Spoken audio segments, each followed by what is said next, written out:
Before we get to your scheduled video, please remember that likes and comments tell YouTube to promote our work to other people, and subscribing to the channel tells you when something new drops. You can also head to the link tree in the description to peruse my books, join us on Discord, or support us on Patreon. You can get episodes of Journey of Wrestling and Violent Profiles early, as well as a load of other treats. Even just $1 a month earns you a name drop for being cool. Thanks for listening, and enjoy the show. Greetings and salutations, my fellow. I had a really good one, and then some tech problems happened, and I've forgotten it. It is I, Eric J. Chucky, joined as always by the boy. Hey! This is the Two Nerds Podcast, and before we get into today's topic, I would like to address a few things. First of all, and foremost, who is cool? Oh, well, that's good. That's a good thing to address. I think it's Rob, a guy from Ohio, Passion Killer 711, Harmony, the True City KTL, on the tip of your tongue. That's the whole shebang, I believe. Well, there we go. Secondly, because it has been asked about, we are very grateful for all of you who watch. Even more grateful for those of you who comment. For those of you who have subscribed to the channel, for those of you who watch videos to the end, you hit the little like button. That's all really great in the algorithm. It gets our channel out to more people, and at the end of the day, we're just trying to share our experiences with people. It is always astonishing to me that anybody watches this show. I am delighted, and grateful for every person who does. We will occasionally make wry jokes that no one watches our show, because we have object permanence and can see numbers.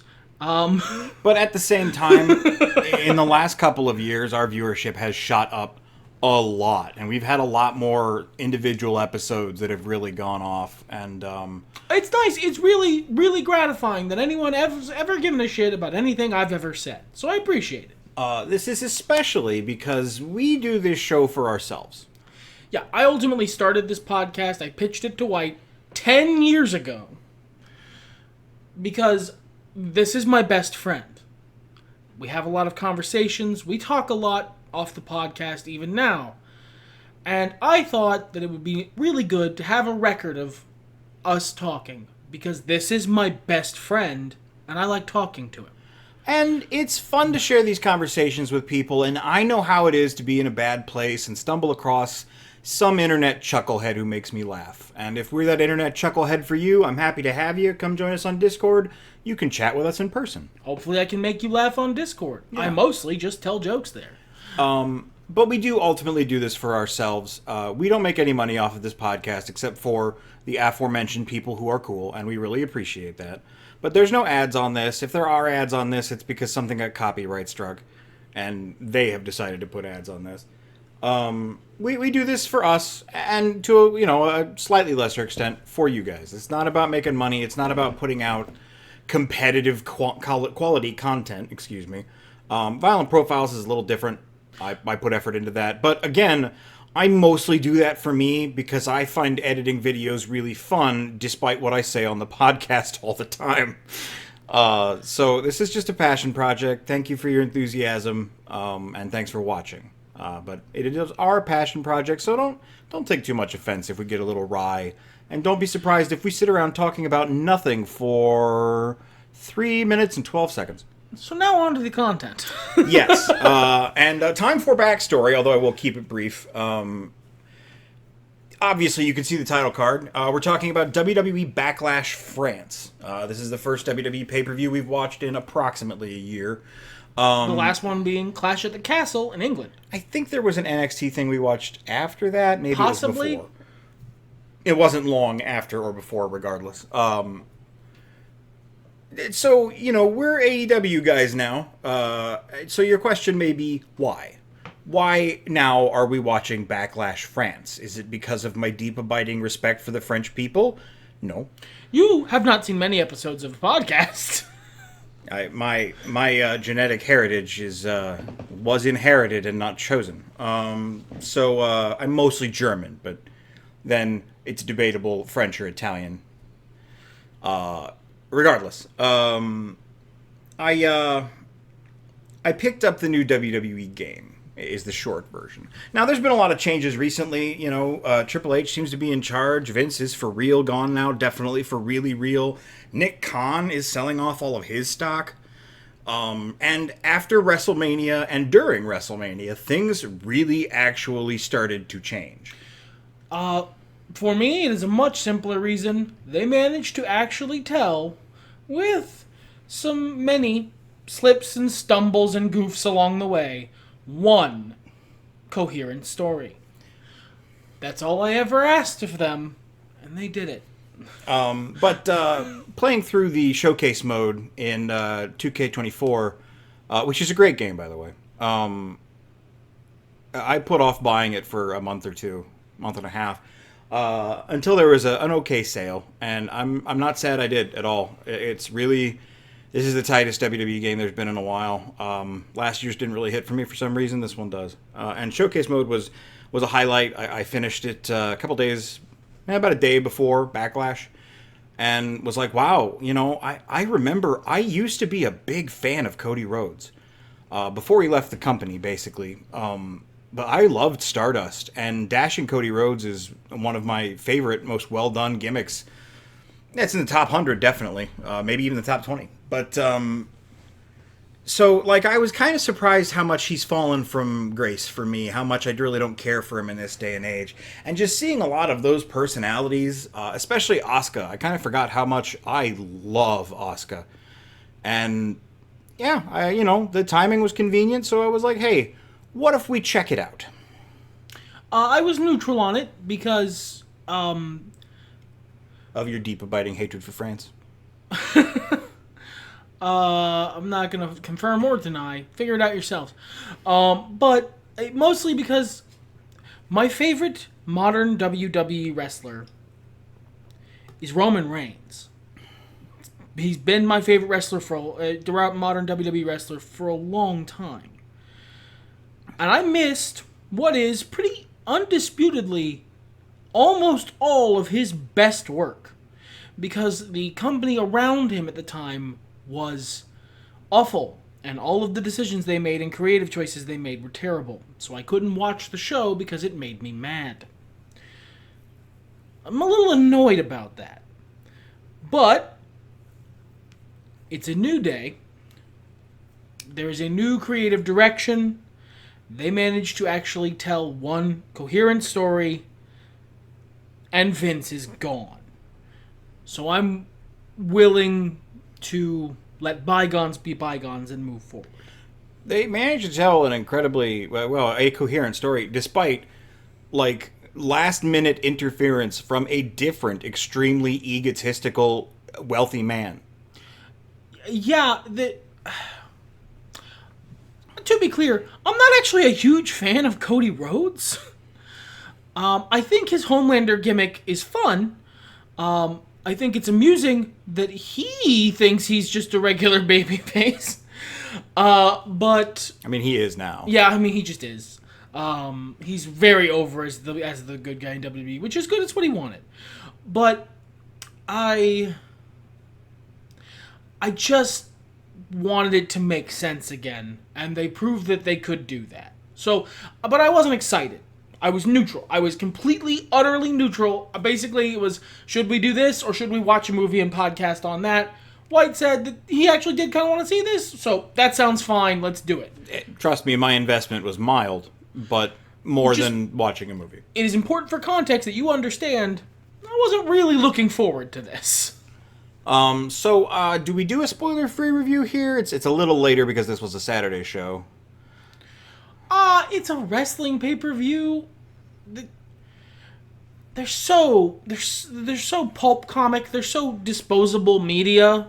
Yeah. But a short overall feeling of the show, I think. I think the brief we both agreed on was this was a really good episode of Dynamite.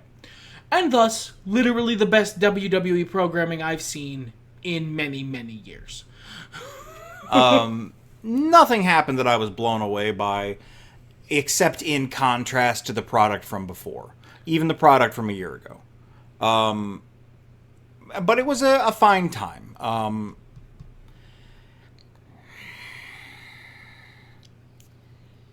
Nothing else really stands out. Do you have anything extra you want to add? France was great. No, that's the only other thing I was going to cover, and I'm going to mention it a few times as we go down the list here. The French audience gave this show basically a full extra star from me. These French people were the best wrestling audience of any show I've seen in I don't know how long. They were into everything. They were absolutely on the side of the show. They wanted everything to be cool. They hyped up every moment. They were there to participate. They were having an excellent time. They are everything, as someone who watches wrestling, I want out of an audience. They, before the show even started, received requests to tone it down because of noise violations. They did not follow those requests. No, the pop during Cody's entrance hit the decibel level of a jet engine taking off. That is what is the shoot, I guess, biggest gate in WWE history. For SmackDown. Yeah. They took that number of people, right, being as loud as they physically could. Yeah, that was the crowd really helped everything. It was hard not to enjoy the show even more just because how much they were into it. But it's we've killed enough time that I can get into match by match. There's only 5 matches on this, so we're kind of lost and confused because we usually cover AEW pay-per-views, which have at least 3 times this many matches on them usually. And the difference is I pay like $6 a month for Peacock, which I mostly use to watch Murder, She Wrote, and Roseanne. And AEW charges me $50 per pay-per-view. Yeah, so they are endeavoring to give you your $50 worth, whereas the WWE don't have to. And this is something we started noticing back when the network first showed up, around the time of the early episodes of the podcast. Don't watch those. Where they're bad. Yeah, they're bad. The quality of pay-per-views of premium live events went lower and lower as time went on. As they got used to the network, because it doesn't matter. They don't have to try and convince you to spend $50. It's a Netflix subscription, or in this case, a Peacock subscription, which is less expensive than the network ever was. So they don't have to try and convince you. You've already got the service. Just watch it. It's just a TV show. So getting into the matches, we didn't have a lot of knowledge going into this about feuds and stuff, so forgive our ignorance, or don't, and be mean to us in the comments. Whatever. I so thoroughly expected not to know who the fuck anybody was, because sometimes people will say things about entire feuds in WWE, and I won't know who any of the participants are now. But on this show, there was one person who I had never heard of or seen before. Everyone else I was actually reasonably familiar with, and although I haven't caught the entirety of the Bloodline storyline, I have kept my hand in on watching YouTube clips and such, because again, the best work of my favorite modern WWE wrestler. I want to try and catch some of it. So I had a rough understanding of what was going on there. We open fittingly with the Bloodline, that is to say Solo Sikoa and Tama Tonga, up against Kevin Owens and Randy Orton, RKO. What an easy nickname. Yeah. In a tag team match that soon developed into a street fight. It was scheduled to be a regular tag team match. The GM came out and was like, you guys are being too rowdy, it's a street fight now. You know what? If we're counting non-wrestling participants, he is the second person I have no idea who that is. I keep up with general wrestling news, but I keep forgetting his name. That is GM Man. GM Man. That is Jack Tunney came out and said he got swole. He got swole and young. Came out and said, "It's enough's enough. You guys won't follow the rules. Fine. Then I'm throwing all the rules out. Fight." And then they did, and that was good. And it was, for WWE standards, a pretty nasty street fight. They hit a lot of really good bumps. A trash can never walked at a man menacingly, so I will dock it points for that. Yeah, nobody drank anybody else, so that it gets points for that. Yeah. In fact, I don't think color was spilled, but maybe once briefly during this show. Maybe even I'm inventing I don't know that any... I would be reasonably certain that nobody bladed. No, I think someone busted their lip. It was... Kairi Sane. Yeah, I think somebody got a busted lip. Kairi Sane. I think that was the only thing that happened all show. So Certainly a different vibe than AEW. Yeah. Which I got used to so fast. Being someone who watched WWE my whole life before this and didn't really watch much indie wrestling at all before switching, I got used to AEW so fast. Yeah, it only took you a couple months.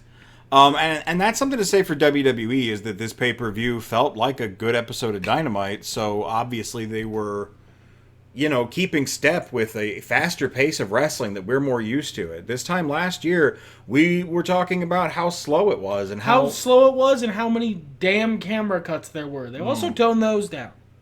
Or AEW has slowly turned them up such that I no longer they've boiled me as a frog and I no longer feel the difference. I'm not familiar with that turn of phrase, but you don't need to explain it. Okay, I won't on the podcast.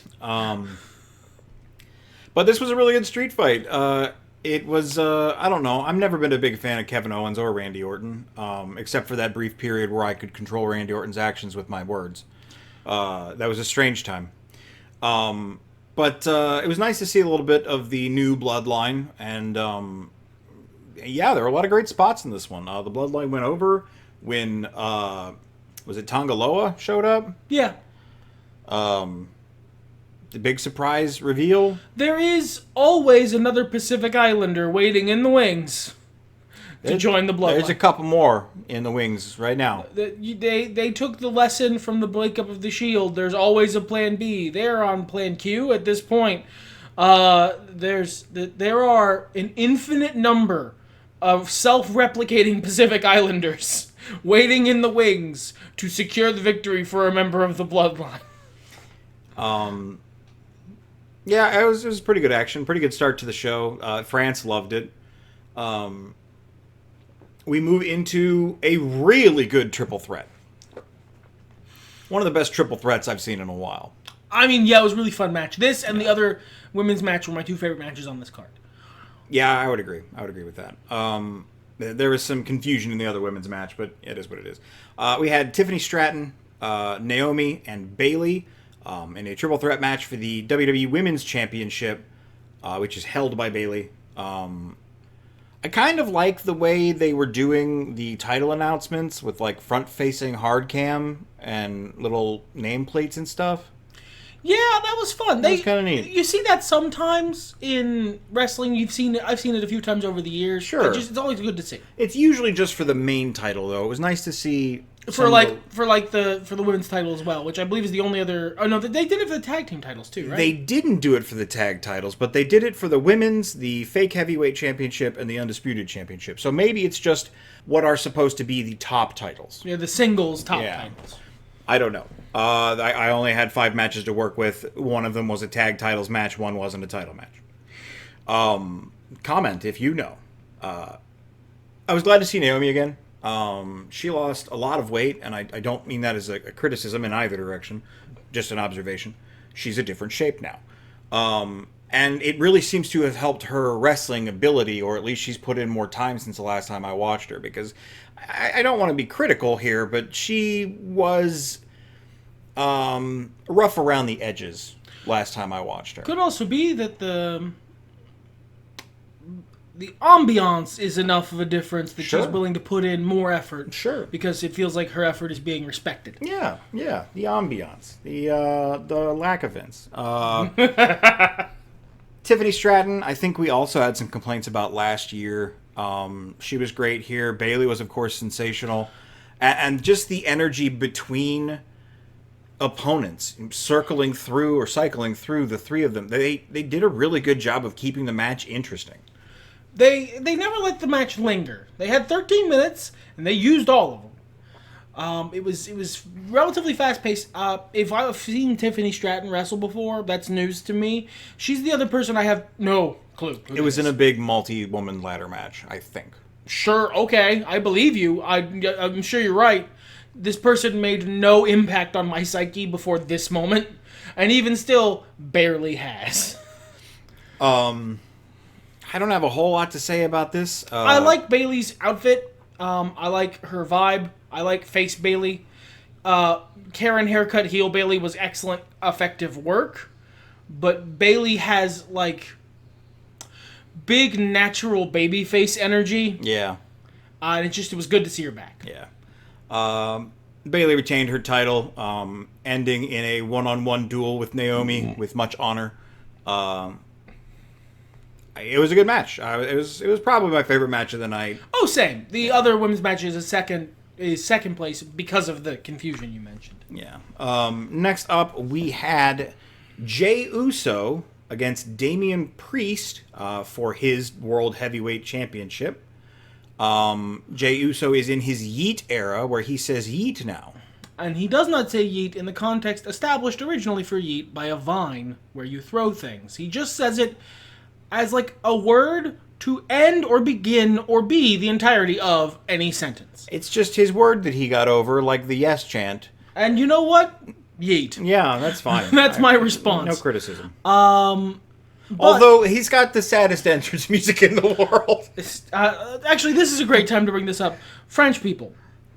I love this audience. They were so down. They were so ready to participate in chants and ready to sing along with theme music. They know the lyrics to all the theme music way better than I do for every song. In their second language. In their second language.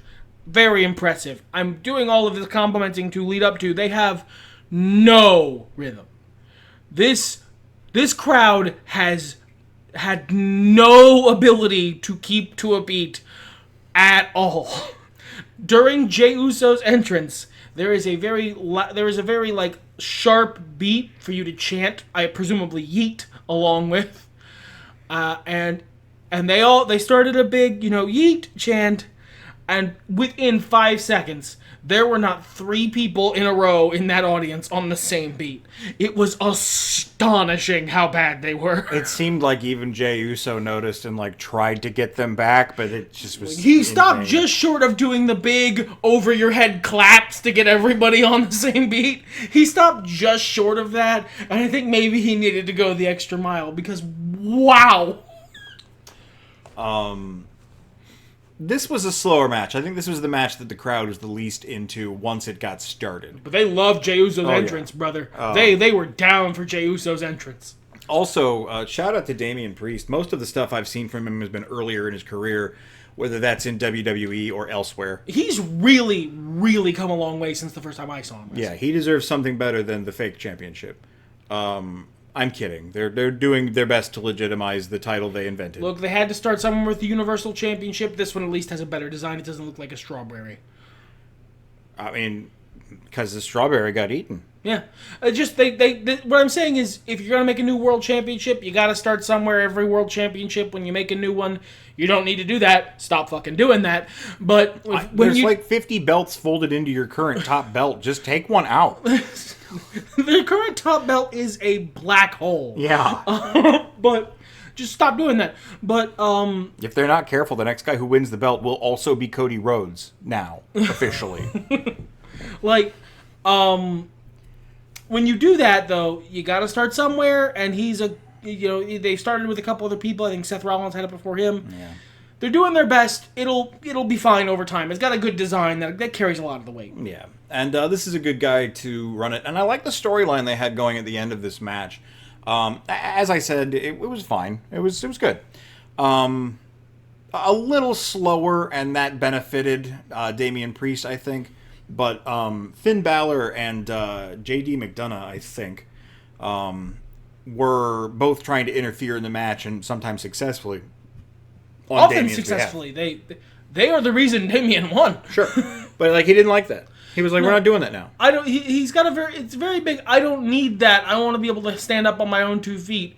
But in reality, he is not actually good enough to do that, and he has like insecurity about it is the storyline, and I like that. That's a good storyline for a heel champ. Yeah, I like that a lot. I like that he has pride but sucks. Yeah, that's good. That's a good character to be able to portray. Yeah.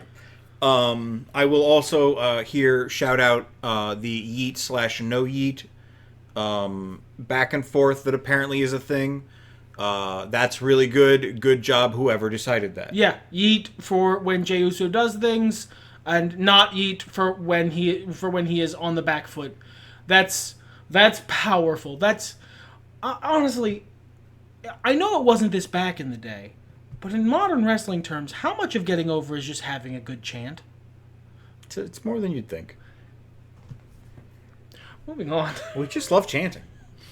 It was good to see the Kabuki Warriors back together. I was excited when I heard they got back together. The only piece of WWE merch that isn't a video game that I bought in the last, who knows how long, is a Kabuki Warriors t-shirt from a few years back. And so I was glad they had the titles. And it was good to see Asuka. I like Asuka's new look. I like her new intensity. And I was excited to see Jade Cargill in a WWE ring after a lot more training and see where she went. I've always been a fan of Bianca Belair. Jade Cargill always had all the upside in the universe, and she often didn't live up to it in AEW. There has been a lot of growth. Yeah. Kairi Sane I do like a lot, but I feel like she's the weak link for some reason in most of her matches. I don't know if that's a struggle with English. I don't know if she's just offbeat. I don't know. I genuinely don't. If you know, again, the comments are the place to let me know, and then I'll become educated.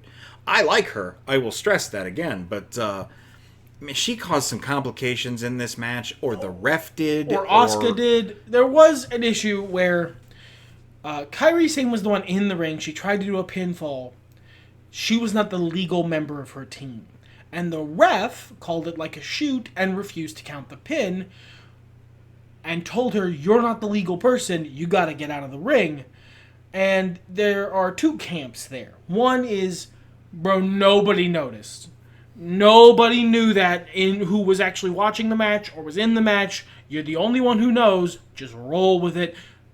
Do the show as it's supposed to go. Because clearly, in the plans they had, Kairi was supposed to do the pin there and then a kick out, and then they would have continued on with their plan.